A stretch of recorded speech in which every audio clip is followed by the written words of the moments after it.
acabei de abrir a sessão e não posso nem pensar, senador Paim, de começar a falar sem dar os parabéns para a nossa seleção. Eu não tenho nenhuma dúvida que o Brasil, de norte a sul, leste a oeste, ontem parou e recebeu um grande presente, que foi não só a simples vitória, porque aquilo não foi uma simples vitória, foi uma extraordinária vitória. Mas eu acho que tudo que está envolvendo a própria realização da Copa das Confederações. Eu preparei aqui um requerimento, senhora presidente, Vanessa, e vou fazer a leitura dele daqui a pouco, com um voto de aplauso para o técnico Luiz Felipe Scolari, o Parreira, auxiliar técnico e diretor da equipe, toda a equipe técnica e o conjunto de jogadores da seleção. E eu escrevi hoje nas redes sociais que acho que a nossa seleção deu um exemplo para todos nós, porque ela ouviu a voz das ruas. Nesse clima de questionamento, de cobrança, a seleção brasileira precisava de uma atitude como essa que eles adotaram. Eu lembro bem que numa das últimas Copas que nós perdemos, senador Paim, os jogadores não vieram nem ao Brasil para montar a seleção e disputar a Copa do Mundo. Foram de jatinho, se encontraram na Europa e perderam a Copa do Mundo. E depois cada um foi para o seu espaço, para as suas férias, e os brasileiros ficaram aqui na tristeza. Essa seleção foi bem diferente. Foi uma escola de brasilidade, uma escola de simplicidade, uma escola, talvez ouviu mesmo, eu estou falando isso, ouviu a voz das ruas. Nós queremos um Brasil parecido com a nossa seleção, onde há esforço de todos, ninguém é melhor que ninguém, todos dependem um do outro para poder as coisas darem certo, tem uma união muito forte e um sentimento de buscar a vitória, de buscar fazer com que o objetivo seja alcançado. Foi muito lindo ver, desde o primeiro jogo, os jogadores abraçados, cantando o hino nacional. Ontem, então, a banda parou, cumprindo o protocolo, e os jogadores seguiram cantando com o mais alto da voz. E aquilo contaminou a todos. As inúmeras entrevistas do técnico Felipão foram pedagógicas. Primeiro, no sentido de botar os pés no chão. Segundo, de valorizar, de sair do oba-oba. E de dar um exemplo de que nós ainda somos, sim, a terra do futebol. Nós ainda temos, sim, o legado. E o Parreira, que para mim é um dos grandes teóricos, conhecedores do futebol no mundo inteiro, ele passou por Fred um sentimento na pré-eleição de que tem hierarquia também no futebol. Mas acho que a alegria que o nosso povo viveu ontem, ela só foi possível por conta de uma soma de acertos na montagem da seleção, na maneira que treinaram, do fim do estrelismo, na simplicidade, no companheirismo, na formação do grupo e na vontade, desde a hora do apito inicial até o apito final, correndo, lutando. Fica aí um exemplo para todos nós brasileiros, para esse Congresso, para o governo, para as instituições. Eu fico me perguntando, como pode? Eu escrevi, inclusive, nas redes sociais, tinha gente torcendo contra o Brasil, contra a seleção. Tem gente que confunde tudo. E aproveita um momento rico na história do Brasil, que é de questionar tudo e todos, e aí termina que mostram a sua verdadeira face. Então, eu queria aqui da tribuna do Senado fazer a leitura do requerimento onde requeiro, nos termos do artigo 222 do Regimento Interno do Senado Federal, seja apresentado o voto de aplauso ao técnico Luiz Felipe Scolari, Felipão, ao coordenador técnico Carlos Alberto Parreira, bem como toda a comissão técnica da Seleção Brasileira de Futebol e todos os jogadores que participaram da conquista do título da Copa das Confederações 2013. Justifica-se o requerimento, não somente pelo aporte de mais um título ao catálogo de conquistas do futebol brasileiro, mas, sobretudo, pelo reencontro da nossa seleção com um sentimento de união nacional em torno de uma das maiores, uma das nossas maiores paixões, o futebol. A união, a alegria, a paz e o prazer de ser brasileiro foram visivelmente reconquistados. E foi com esse sentimento, aliado ao talento e à dedicação de nossos jogadores, que vencemos os campeões do mundo e concretizamos mais esse sonho do povo brasileiro. Então, eu queria que todas as nossas, já ouço o senador Paim, nós todos tirássemos exemplo. Os brasileiros estavam na rua questionando tudo, Copa do Mundo, Copa das Confederações, construção de estádio, governo, Congresso, Justiça. E certamente questionaram o Neymar, questionaram todo mundo. Até a vinda do Papa, os custos. E questionaram também a seleção. O jeito que as coisas estavam sendo conduzidas. Senador Paim, a última vez eles chegaram de jatinho num país da Europa, treinaram por lá, foram para a Copa do Mundo, perderam, de lá mesmo a seleção foi desfeita, não vieram nem no Brasil. Nem para formar a seleção, nem para pelo menos ficar junto do povo no reconhecimento da derrota. Dessa vez foi diferente.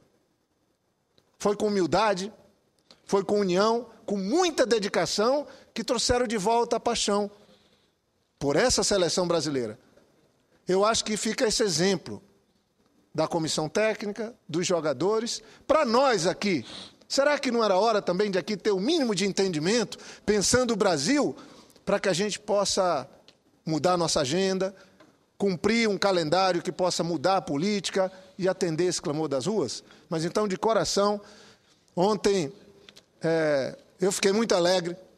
Eu acho que em toda a casa dos brasileiros a alegria voltou, ficou presente, graças à dedicação que a gente viu. A paixão pelo Brasil, na cantoria do hino, a cada minuto de jogo, com tanta dedicação que o primeiro gol já saiu com 1 minuto e pouco, e antes de terminar, faltando 1 minuto e pouco, teve outro gol, e outro depois, logo que começou, um outro gol. E dessa maneira, a gente tira lições de que, poxa vida, quando há união, dedicação, amor pelo país e talento, óbvio, tudo dá certo. Senador Paim. Senador Jorge Viana, por que eu faço a parte a Vossa Excelência nesse momento que Vossa Excelência fala sobre o voto de aplauso à nossa seleção, sim, à nossa seleção, de todos os brasileiros, e naturalmente Vossa Excelência destaca, como eu tenho destacado algumas vezes, a figura do nosso Filipão, nosso escolar. Seu conterrâneo, né? Com muito orgulho. Conterrâneo do senador Simão também. Gaúcho brasileiro, né? Em primeiro lugar. Teimoso, firme. Mas daqueles que acredita para poder ver, né? Eu conheci o Filipão quando ele jogava no Flamengo ainda, lá em Caxias. Nós somos de lá os dois e ele jogou um período lá. Também tem esse time, Tem. O Flamengo que hoje, na verdade, é o Caxias, né? Eu não sei pronunciar esse nome, porque eu torço pelo Botafogo, mas tem esse time lá também. Lá tinha Flamengo e Juventude, é do meu tempo e do tempo do Simão. Houve a fusão na época, depois voltou com o nome de Caxias. Mas por que eu estou lhe dando meus cumprimentos e faço questão de assinar embaixo aí, também, se Vossa Excelência permitido, voto de aplauso? Porque algumas pessoas acham que o brasileiro não gosta mais de futebol. Ou eu não entendo mais nada. Como há um tempo atrás eu entendia e dizia que eu percebia que os movimentos voltariam para as ruas como voltaram. E eu acho que eu estava certo. Escrevi isso num livro, inclusive.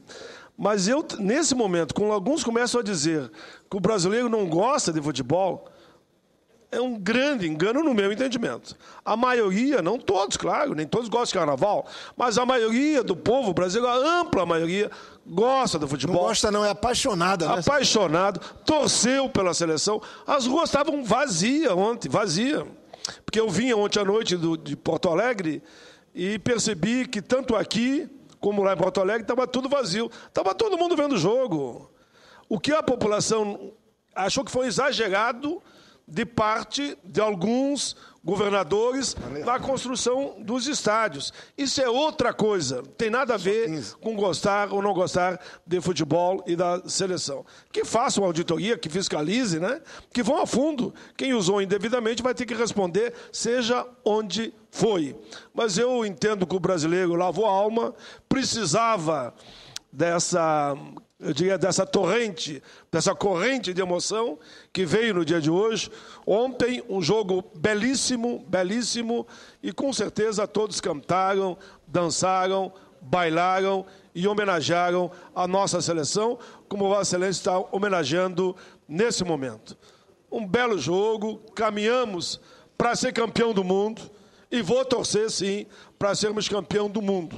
Isso não tem nada a ver com as mobilizações justas na busca da melhoria da qualidade de vida de todo o povo brasileiro.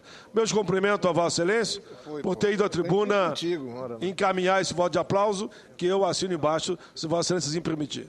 Já, obrigado, senador Paim, pela parte. Já eu colho a assinatura de Vossa Excelência também, para que possamos apresentar, e depois, senhora presidenta, a assessoria da mesa, eu espero que possa ser enviado o voto de aplauso para os que a quem ele se dirige.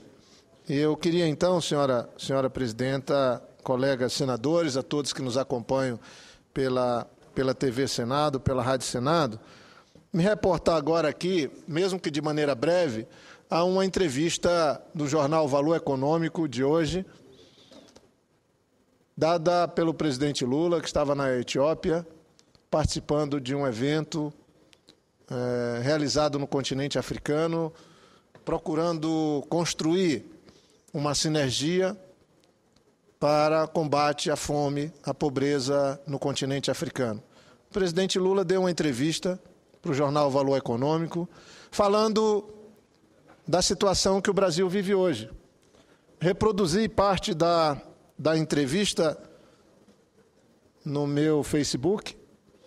Como não tenho tantos seguidores, aliás, são poucos, e também no Twitter, que também são menos ainda, mas, de qualquer sorte, reproduzi e vou comentar um pouco aqui. O presidente Lula, com um jeito bem seu, lhe foi perguntado sobre a queda na popularidade da presidenta. E ele, óbvio, né? O jornal Folha de São Paulo mostrou hoje o desdobramento das quedas envolvendo governador de São Paulo, prefeito de São Paulo, governador do Rio, prefeito da cidade do Rio de Janeiro, todos com quedas bastante grandes. Porque o que está em queda, com todo o respeito e sem nenhuma... o que está em queda é a política. Quem está sendo questionado é a política. Óbvio, alguns mais, a presidenta que lidera o país, muito mais, e outros menos. E o presidente Lula fala sobre queda na pesquisa, ele fala na entrevista, em 89 teve um dia que eu queria desistir da candidatura. Porque olhando as pesquisas, eu tinha caído tanto, fala ele.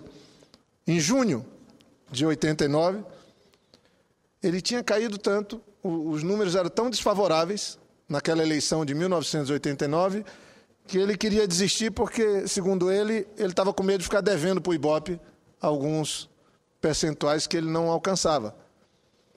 O certo é que naquela eleição, com tantas figuras ilustres, candidatos, ele foi o que passou para o segundo turno e quase ganhou a eleição em 89.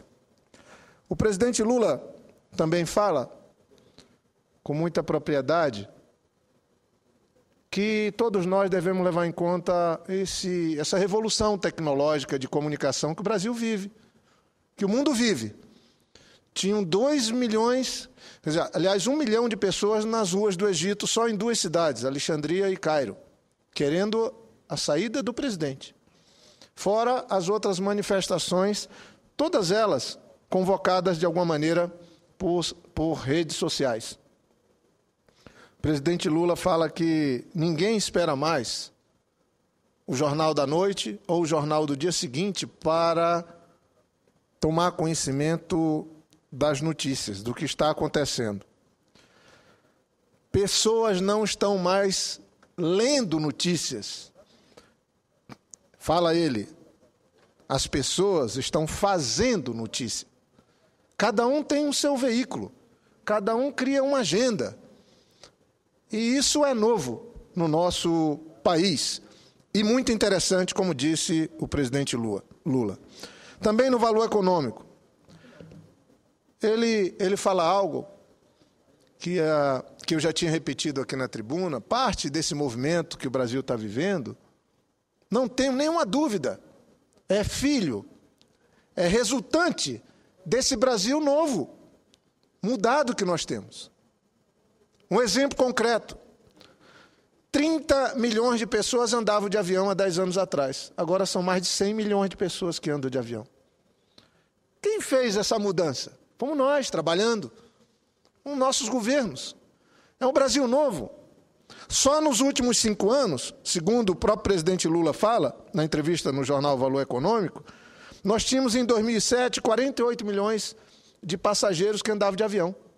2007, 5 anos atrás. Agora são 101 milhões. Os aeroportos estão abarrotados.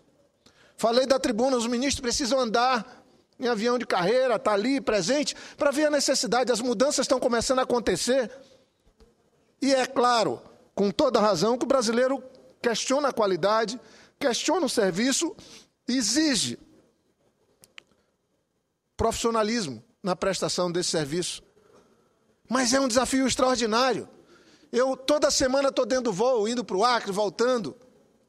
Está sempre cheio o avião de pessoas que é a primeira vez que voa, que ainda não sabe nem manusear os equipamentos dentro do voo e buscam orientação.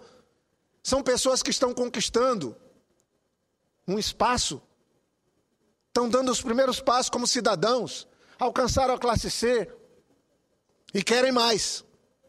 O presidente Lula fala também que durante esses últimos 8 anos, São Paulo não construiu um corredor para ônibus.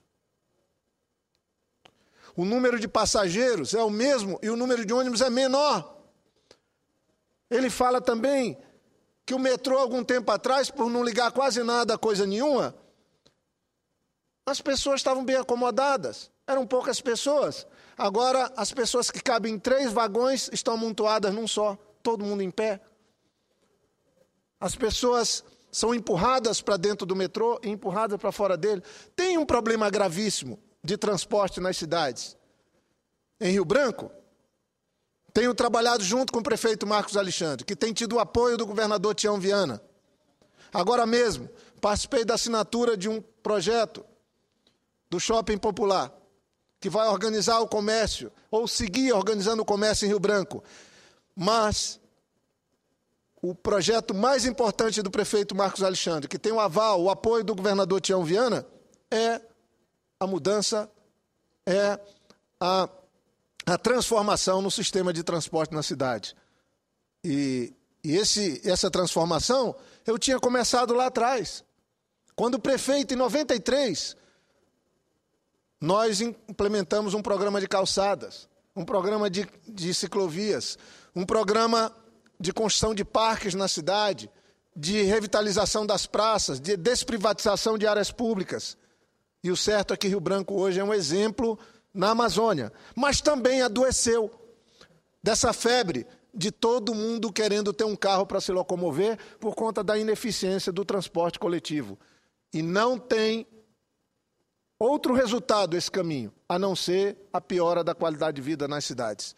Então, se queremos cidades, se não sustentáveis, que deveria ser o objetivo de todo prefeito, procurei implementar um programa de sustentabilidade em Rio Branco, tanto como prefeito quanto governador, que seguiu com o governador Binho e segue com o governador Tião Viana, que seguiu com o prefeito Angelim, que fez um belo trabalho durante 8 anos em Rio Branco e segue com o prefeito Marcos Alexandre.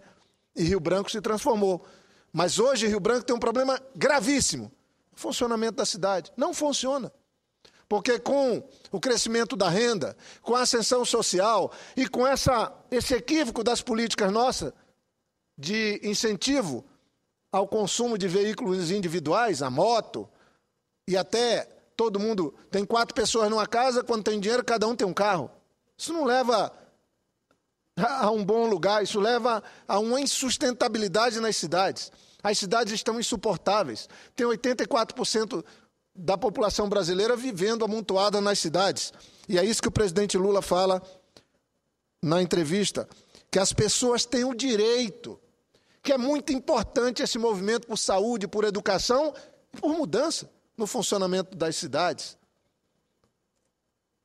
Não tenho dúvidas de que nós temos as condições para, ouvindo e levando em conta o clamor das ruas, cumprirmos com a nossa parte. Então, queria concluir, senhora presidenta, senhoras e senhores que nos acompanham pela Rádio e TV Senado, eu queria concluir dizendo que amanhã devo estar apresentando algumas propostas do que entendo devam constar numa reforma política que seja, que de fato possa levar esse nome de uma reforma política. Aliás, demorou tanto para fazer a reforma política nesse país, que nós temos que fazer uma mudança na política desse país. Uma mudança que só virá se for com a mudança na lei. Uma mudança que possa fazer com que eleição deixe de ser sinônimo de corrupção. No nosso país hoje, eleição é sinônimo de corrupção. Eu estou apresentando alguns pontos. Primeiro deles, estou transformando em lei.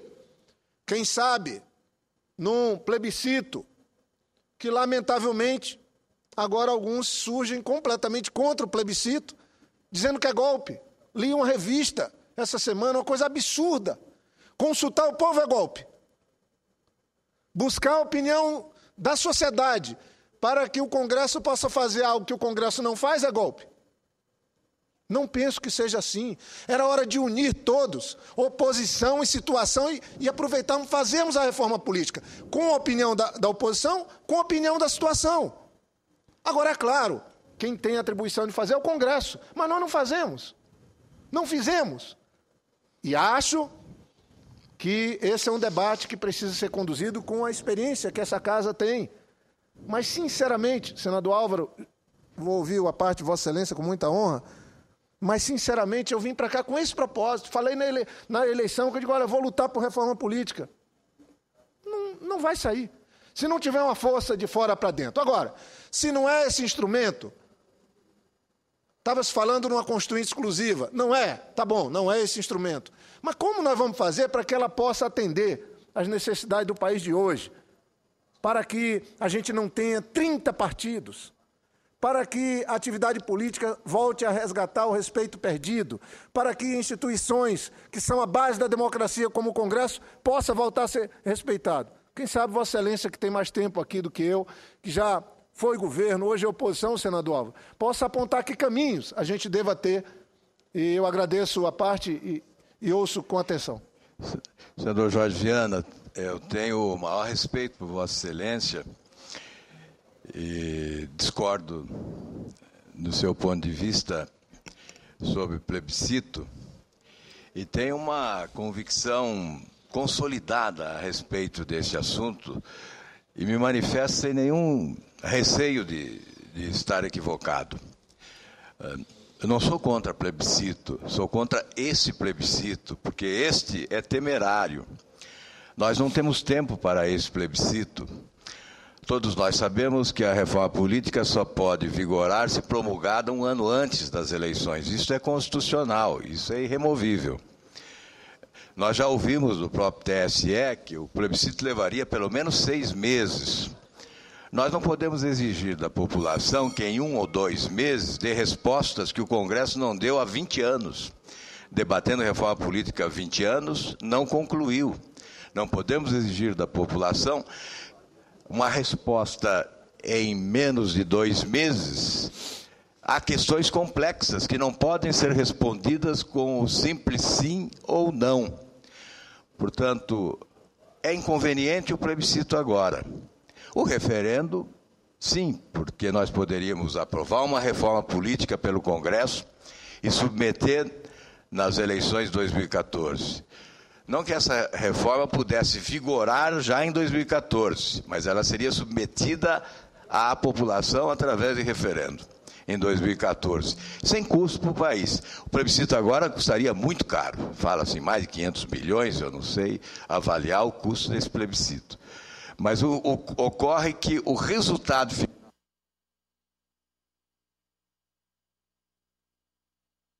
o produto final de um plebiscito realizado nessas circunstâncias estará comprometido.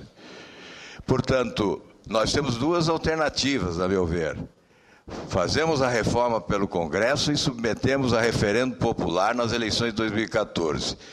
Ou anunciamos que a reforma política será concretizada pelo novo Congresso eleito em 2014, para que na campanha eleitoral os candidatos assumam os compromissos em relação às aspirações da população, buscando um modelo político compatível com a realidade do país. Portanto, eu continuo insistindo, o plebiscito agora é uma temeridade. Bem, eu agradeço, peço um tempinho para concluir, e eu digo, senador Álvaro, que eu incorporo plenamente o à paz de Vossa Excelência, porque ele tem um fundamento. O nosso adversário nesse aspecto é um adversário perigoso, que é o tempo. Esse nós não podemos desconsiderar, sob pena de estarmos aí querendo fazer modificações. Eu acho que aí isso é fundamental. Mexer nas regras do jogo com o jogo andando. Eu fui aqui, dessa tribuna falei, fui até criticado por companheiros de partido, porque eu apoiei a iniciativa da maioria dessa casa contra a mudança da lei que restringe o surgimento da rede de sustentabilidade da ex-ministra Marina. Por quê? Porque, para mim, é mexer numa regra já muito em cima de uma eleição. Então, não posso ser incoerente. O prazo que nós temos é de 1 ano. O que dá para fazer daqui até outubro de 2013? O que eu entendo é que nós temos algo novo mesmo. Quem pautou essas mudanças todas que o Congresso começou a fazer, que o governo agora está fazendo, foram as ruas. Foi a sociedade, foi o povo na rua. Nós acabamos de votar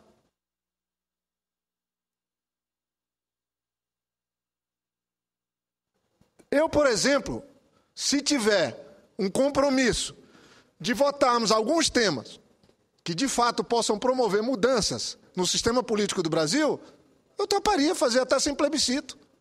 Mas o problema é que já são 25 anos. Começou o Fernando Henrique, tentou, todo mundo tentou, o presidente Lula tentou, o PT colocou na ordem do dia a reforma política, nada acontece, a presidenta Dilma também, no discurso de posse, no discurso no Congresso e agora mais recentemente. Mas eu não tenho dúvida, os maus políticos não querem a reforma política e não fazem. Então que aconteça uma pressão de fora para dentro.